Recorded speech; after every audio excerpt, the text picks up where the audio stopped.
சபரிமலைக்கு மாலையிட்டு பக்தர்கள் செல்லுகின்ற இந்த சமயத்துல ஐயன் ஐயப்பனை பற்றி கேலியும் கிண்டலுமாக யாரு இசைவாணியா அது என்ன வாணியா எனக்கு தெரியல.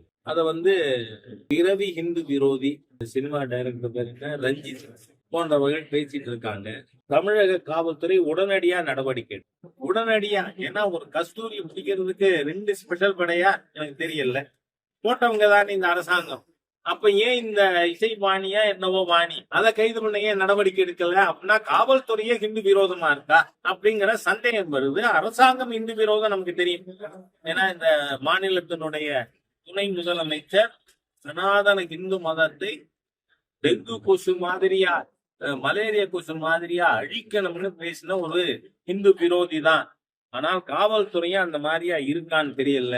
நாளைக்கு இது மாதிரி மற்ற மத தெய்வங்களை பற்றி பாட்டு போடுறது டான்ஸ் ஆடுறதுன்னு சூழ்நிலை வந்தா தமிழ்நாட்டுல மத மோதல்கள் தான் வரும். அதனால இது உடனடியா நடவடிக்கை எடுக்கணும்னு கேட்டுக்கிறேன்.